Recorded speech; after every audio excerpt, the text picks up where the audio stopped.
Salut à tous, c'est Panda Cheno, bienvenue sur cette vidéo qui va parler d'auto-hypnose et de la spécificité qu'a la discipline, un petit peu comme l'hypnose d'ailleurs, d'avoir des tendances et des orientations qui sont assez différentes et qui peut nous interroger sur la façon dont on va appliquer notre propre auto-hypnose.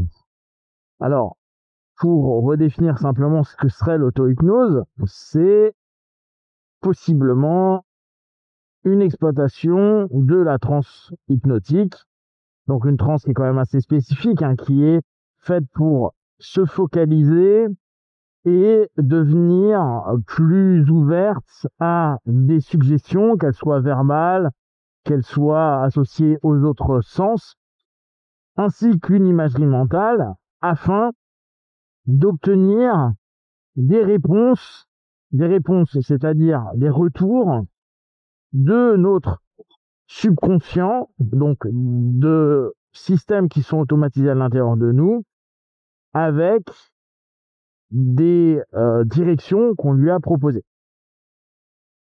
Et cela se fait normalement sans qu'il y ait un travail d'hypnothérapie slash psychothérapie, c'est-à-dire sans qu'il y ait un opérateur, un spécialiste de la santé mentale qui oriente, dirige la session et que tout se fasse au travers de l'autonomie de la personne qui est en train d'exploiter sa session. Bon, ça nous fait quand même un paquet de petites choses, sachant que ça sous-entend que c'est pas une hypnothérapie individualisée, autonome, c'est un travail qui va exploiter la transe hypnotique, mais pas forcément dans une hypnoanalyse. Ça ne veut pas dire que vous pouvez pas le faire.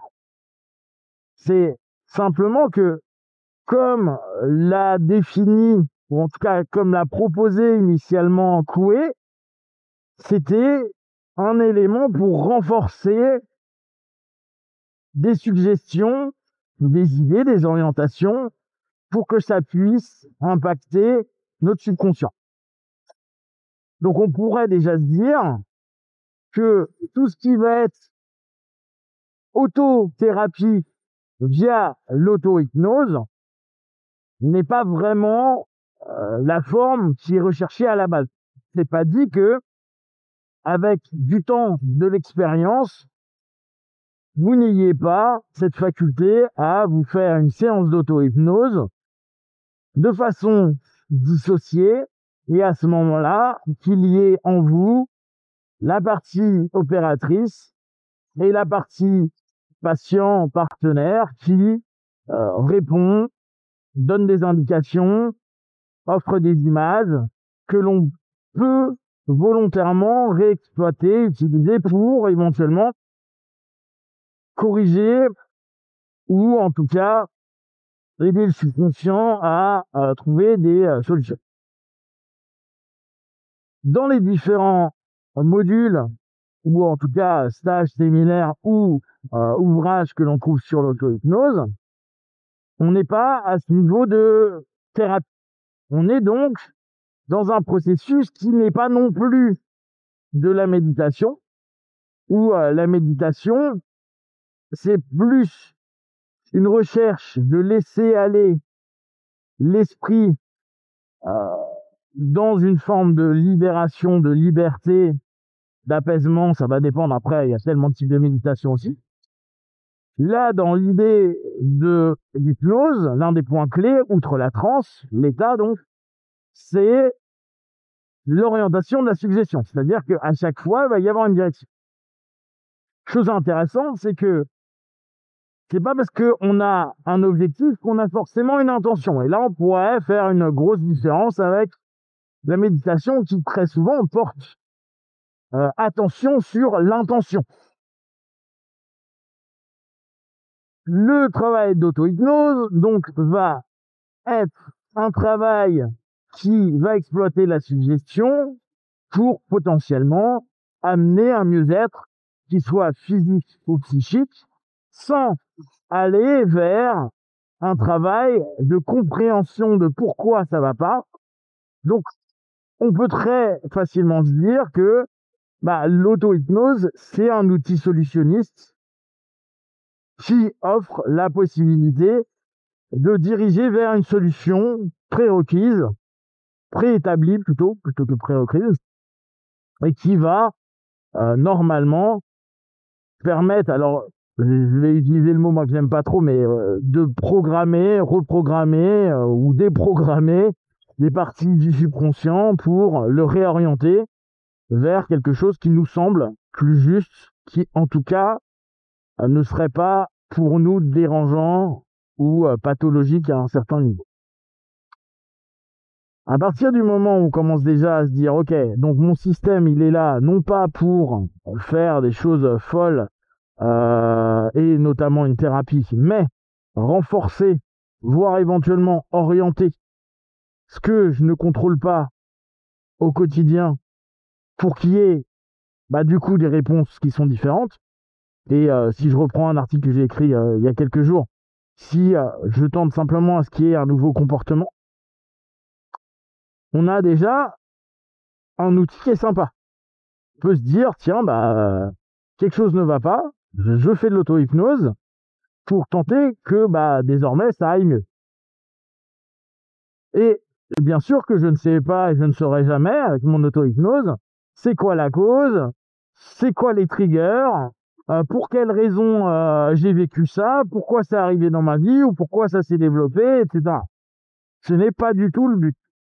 En gros, là, on est vraiment, allez, en exagérant un peu, dans une forme de médicament, mais que on va devoir plus ou moins adapter. Encore que, et c'est là où c'est intéressant quand je vous disais qu'il y a vraiment différentes écoles, il y a des écoles qui sont pas du tout à se prendre la tête, et on peut reprendre celle de Coué à la base. Hein. Il faisait une suggestion très généraliste en faisant travailler l'imagination, et vu que pour lui l'imagination était supérieure à la volonté, et donc en gros conscient, l'imagination au bout d'un moment elle est impactée. Mais il y a beaucoup d'autres auteurs, on peut prendre Le Cron, on peut prendre Tebet, on peut prendre Boyle, on peut prendre encore de manière différente Banyan, qui ont d'autres façons d'appliquer l'auto-hypnose, qui du coup parfois vont être un chouïa plus structurés par rapport à la problématique, mais il s'avère que la plupart du temps, ça reste qu'il y ait une volonté d'avoir des suggestions simples dans un état de relaxation avec l'utilisation potentielle de l'imagination, de la visualisation, afin d'imaginer le résultat. Après, certains vont y ajouter de l'émotion, type bête. Il y en a d'autres qui vont ajouter une forme d'intention et même de lien bien spécifique, on pourrait dire du bon. Mais en tout cas, la notion d'auto-hypnose va vraiment différer en fonction des auteurs, et n'est pas une structure particulièrement complexe. Il y a même des auteurs qui ont, comme Powers, qui ont décidé d'hyper simplifier la méthode. Puis il y en a d'autres, on pourrait prendre Silva, qui se sont dit, ok, bon, maintenant qu'on a compris comment être en transe et comment faire des suggestions très simples, je vais créer des outils en plus pour permettre d'utiliser cette transe et cette autosuggestion à des fins définies. Mais il n'y a pas forcément de dialogue entre conscient et subconscient, comme très souvent, moi je vous le propose, notamment quand je vous parle d'auto-hypnose ou quand je vous parle des théories-hypnose. Il n'y a pas ce dialogue-là. Il y a vraiment un monologue orienté par le conscient vers le subconscient, les suggestions, la transe, pour obtenir un état, une réalisation. Ce qui est assez amusant, parce que c'est là où on peut voir à quel point l'auto-hypnose est vraiment un outil qui va dans une direction et qui après ne validera qu'en fonction des résultats ou pas, puis changera éventuellement un élément ou deux de la session, mais pas les structures en tant que telles, ni même les techniques. Je reviendrai dessus ultérieurement. D'ailleurs, je suis en train de bosser sur un cours dessus.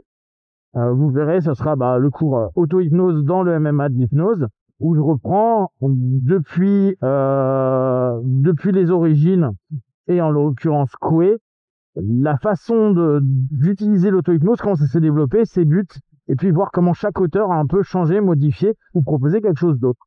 Si vous avez des questions ou des remarques, n'hésitez pas à les partager. Partagez également cette vidéo, abonnez-vous, likez, et comme d'habitude, ne prenez que ce qui est bon, c'est juste pour vous tester, observer, analyser, et concluez. Everyone. Ciao!